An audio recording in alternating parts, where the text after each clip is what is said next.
अस्सलाम वालेकुम स्टूडेंट्स। पिछले लेक्चर में हमने प्यूरिटन एज की जो सोशल पॉलिटिकल बैकग्राउंड था उसको हमने डीपली डिस्कस किया था। We cover each and every features of this movement, of this Puritan movement, which is also called age of Milton in terms of literature, और इसको Caroline period भी कहा जाता है। तो यहाँ पर हमने सब कुछ डिस्कस किया था, सोशल जो सोशल बैकग्राउंड था, जो पॉलिटिकल बैकग्राउंड था, इवन इकोनॉमिकल बैकग्राउंड से। तो ये सारी चीज़ें हम पिछले लेक्चर में डिस्कस कर चुके हैं।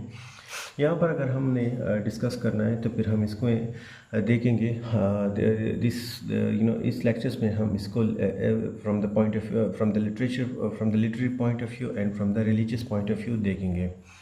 तो एक तो रॉन्ग आइडियाज़ थे प्यूरिटन एज के, क्योंकि यहाँ पर अगर हम देखते हैं ब्रॉड सेंस में देखते हैं तो प्यूरिटन मूवमेंट जो था इसको can be regarded as a second and greater Renaissance. तो पहले तो यहाँ पर समझ लेते हैं कि इसमें रॉन्ग आइडियाज़ जो थे, इससे पहले क्या था, क्यों इसके बारे में कहा जाता था कि प्यूरिटन के रॉन्ग आइडियाज़ थे। क्योंकि सबसे पहले अगर हम देख लेते हैं तो Puritan as a whole negative term नहीं था, जो फिर बाद में लिया गया कि ये puritanism symbolise a very strict kind of a religion. जो इंसान से बेसिक खुशी थी, वो बेसिक प्लेजर्स थी, वो छीन रही थी। लेकिन सबसे पहले हमने देखना है कि प्यूरिटन भी एक रेनेसांस के बाद एक दूसरा एक ग्रेटर पीरियड था, और ये काइंड ऑफ अ रीबर्थ था। ये जो प्यूरिटन था itself rebirth, it's a rebirth of the morality, rebirth of the morality। तो ये rebirth of the morality था, या moral nature, जिसको हम moral nature कह सकते हैं। rebirth of the moral nature, rebirth। जैसे कि हम रेनेसांस की बात करते हैं तो रेनेसांस क्या था? Renaissance is the rebirth of the classical learning। तो यहाँ पर moral nature of the man flowing the intellectual awakening of the of Europe in the 15th and 16th century. क्योंकि यहाँ पर अगर हम देख लेते हैं कि रेनेसांस का जो ओरिजिन है वो इटली से था, और इटली से वहाँ से रेनेसांस शुरू हुई थी। तो लेकिन उसका जो इन्फ्लुएंस था वो ख़ास करके एलिज़ाबेथन लिटरेचर में हमें बहुत ज़्यादा देखने को मिला था। और द रेनेसांस जो had been essentially pagan ancestors, क्योंकि वो सेकुलर था, उसमें मेन जो था वो become the centre of discussions था। मेन सबसे ज़्यादा इम्पॉर्टेंट था। People are giving more preference to the man than to the God. तो यहाँ पर लेकिन वहाँ पर अगर हम प्यूरिटन की बात करते हैं सो इट हैड हार्डली, क्योंकि रेनेसांस जो जो जो इटली से जो निकला हुआ था, it had hardly touch the moral nature of a man, और it brought little relief from the despotism of the ruler. तो यहाँ पर जैसे कि अगर हम देख लेते हैं वहाँ पर जो पॉलिटिकल जो सिचुएशंस थे, वहाँ पर मिकावेली भी आता है। उसने अपने द प्रिंस में कि एक हुक्मरान को, एक प्रिंस को किस तरह से होना चाहिए, वो मिकावेली में डिस्कस करता है। तो यहाँ पर मिकावेली भी यही कहता है कि हुक्मरानों को morality does not have anything to do with the ruler, yet the ruler should look like the moral person। तो यहाँ पर morality की डिग्रेडेशन शुरू हो चुकी थी। तो एक ऐसे मूवमेंट की ज़रूरत थी कि इंसान के मोरालिटी पर काम कर सके, और ऐसे एवेकनिंग की ज़रूरत थी कि वहाँ पर मॉरल एवेकनिंग की जा सके। तो it is a kind of a Puritan is a kind of a moral awakening, it is a kind of a moral awakening period. और इसी नतीजे में ये सब कुछ शुरू हो चुका था, मॉरल अवेकनिंग के नतीजे में। And it was a great moment because it is precisely that ये चीज़ बिल्कुल precisely awakening in England, and the greatest moral and political reform जो थे वो यहाँ पर आ गए।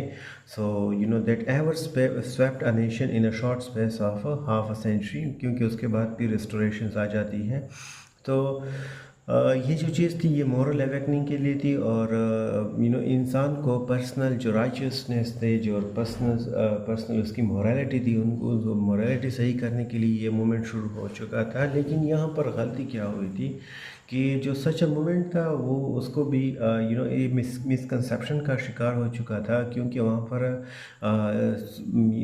जो व्यूज़ हमें मिले थे बाद में रेस्टोरेशंस के, तो रेस्टोरेशन ने जिस तरह से प्योरिटन्स को प्रेजेंट किया है वो तो बिल्कुल इस तरह से उन्होंने प्रेजेंट किया है कि जैसे कि नाम से भी सजेस्टेड है कि ये प्योरिटन जो था ये बिल्कुल बहुत ही स्ट्रिक्ट प्योरिटन था, लेकिन स्ट्रिक्ट मोमेंट था जो इंसान से बेसिक प्लेजर्स या जो बेसिक उनके राइट्स हैं वो ले रहा था। लेकिन ये डिफिनीशंस हमें किसने दी? ये डिफिनीशंस हमें रेस्टोरेशंस के बाद देखने को मिलती हैं। और रेस्टोरेशंस के बाद कौन आता है? Charles the second, the son of the Charles first.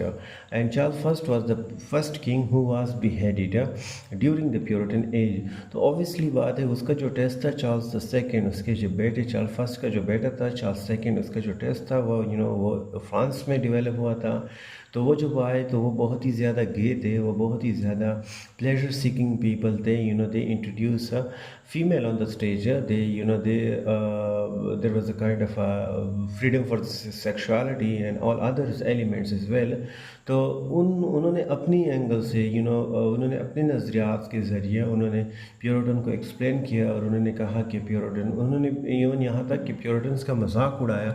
तो वहाँ से ये डेफिनेशन हमें मिलती है कि ये जो स्पिरिट था ऑफ द मोमेंट ये प्रोफाउंडली रिलीजियस था। और प्योरिटन वाज वो एक्चुअली ये जो स्पिरिट था ये प्रोफाउंडली रिलीजियस था अकॉर्डिंग टू देम।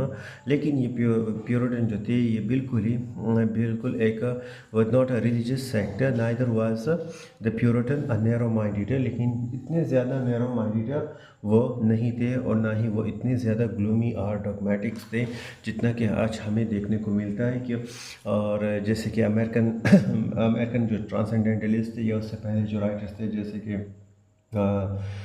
और भी जैसे कि हमारे पास जो स्कॉलर लिटिल नावर है, और जिसमें उन्होंने प्योरिटन को प्रेजेंट किया है, तो ऐसे बिल्कुल भी नहीं था। हाँ, उनके रिलीजियस मूवमेंट था और रिलीजियस पर ज़्यादा जोर दे रहे थे वो लोग, इतनी ग्लूमी सिचुएशंस नहीं थी जितने कि प्रेजेंट हो रहे थे, क्योंकि यही जो व्यूज़ थे ये हमें रेस्टोरेशंस में ही मिलती हैं। क्योंकि वहाँ पर अगर हम from the religious point of view से देखते हैं तो प्योरिटनिज्म जो था include all shade of beliefs. And the very first name the name was first given to those who advocated the certain changes in terms in the form of worship, जो कुछ reforms, जो कुछ इस्लाहात लाना चाहते थे चर्च ऑफ इंग्लैंड में, the Anglican Church पे। क्योंकि ऐसा तो नहीं था कि Anglican church free from the corruption, जैसे कि कैथोलिक चर्च था and they were against the Catholic Church, the Church of Rome. और फिर उन्होंने प्रोटेस्टेंटिज्म शुरू किया था। यहाँ पर एंग्लिकन चर्च में भी कुछ ऐसी चीज़ें थी जो सही नहीं हो रही थी, और वो चाहते थे कि इस एंग्लिकन चर्च में कुछ रिफॉर्म्स लाए जाए under the Elizabeth. So but the ideal of liberty rose in the men minds, and the opposites to it were the king and his.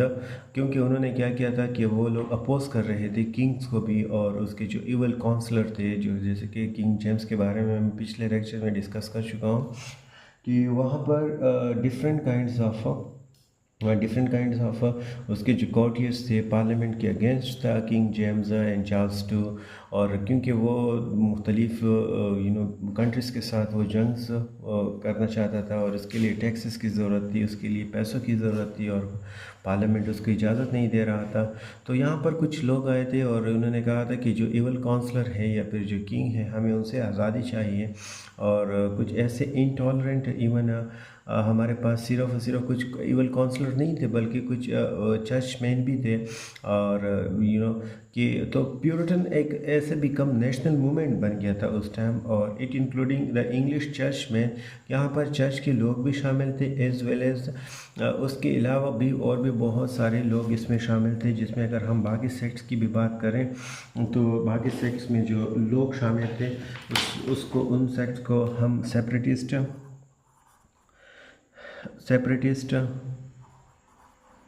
Separatist it's a kind of a group of peoples, वो भी शामिल थे इसमें। कैल्विनिस्टिक लोग भी शामिल थे। Calvinistic there were the people of कैल्विनिस्टिक्स,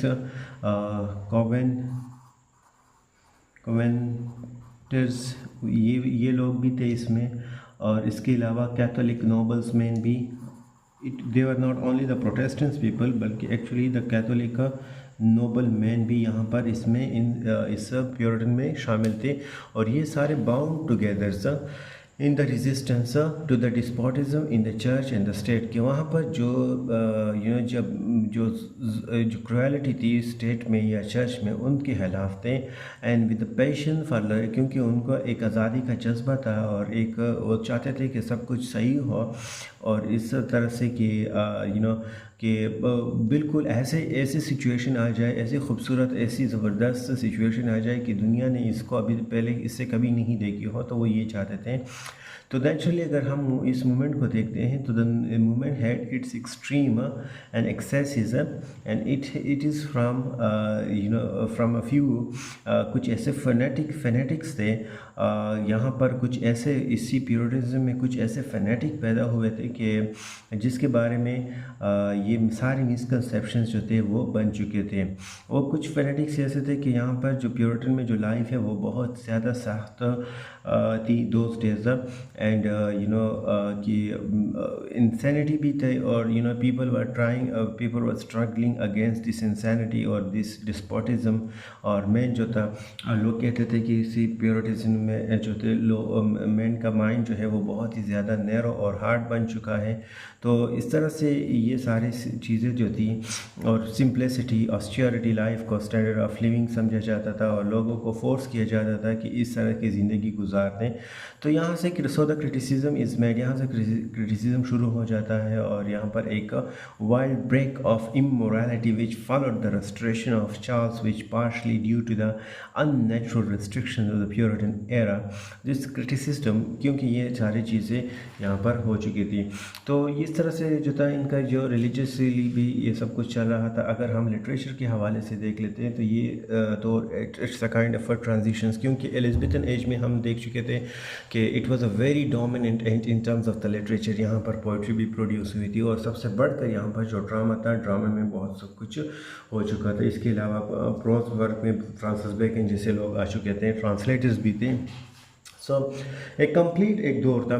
लेकिन जब हम स्कूल प्योरिटन में आते हैं तो यहाँ पर प्योरिटन में सबसे पहले हमें डिफरेंट एक तो ड्रामा जो था वो स्टैंडर्ड जो एलिज़ाबेथन ने जो स्टैंडर्ड सेट किया था उसी स्टैंडर्ड से वो नीचे गिर चुका था, उसकी डिक्लाइनेशन शुरू हो चुकी थी और इसमें इमोरलिटी आ चुकी थी और लेटर ऑन फिर ड्रामा को यहाँ पर बैन भी कर दिया गया था क्योंकि इसका जो कंटेंट था, इसका content up to the standard नहीं था और वो उस किस्म के थीम्स नहीं प्रोवाइड कर रहे थे। बहुत ही ज़्यादा सेक्सुअलिटी आ गई थी उसमें, जिसमें हमारे पास होमोसेक्सुअलिटी को भी इंट्रोड्यूस करवा दिया गया था। इसके अलावा और भी बहुत सारे हॉरर्स थी चीज़ें जो मैन को सही नहीं बल्कि और भी करप्ट बना रहे थे। तो ड्रामा जो था अपनी उरूज से नीचे आ रहा था, लेकिन साथ साथ यहाँ पर पोइट्री में अगर हम देखते हैं तो डिफरेंट काइंड ऑफ स्कूल्स यहाँ पर आ गए और जिसमें हमारे पास स्पेंसरियन ग्रुप है जिसमें फ्लेचर्स हैं, द ब्रदर ऑफ फ्लेचर्स, ब्राउनी है, जॉर्ज वीदर है, फिर Ben Jonson and John Donne का स्कूल आता है क्योंकि बेन जॉनसन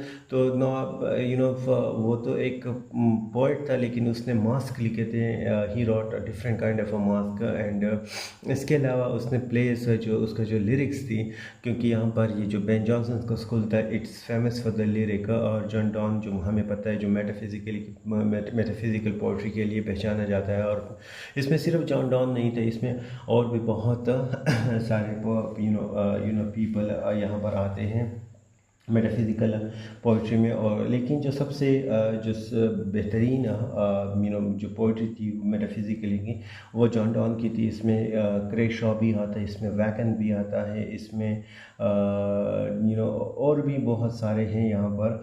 अगर हम इसको देख लेते हैं तो हार्बर्ट भी आता है और जो मेटाफिज़िकल पोइट्स में शुमार होता है। इसके अलावा हमारे पास कुछ सॉन्ग्स राइटर्स भी थे और सबसे बढ़कर जो डोमिनेंट फिगर था इस एज का होता है John Milton and John Bunyan. John Bunyan जो था वो प्रोज वर्क में सबसे उसने जो पिलग्रिम प्रोग्रेस लिखी है it is one of the most important work in terms of the history that we are going to discuss in details.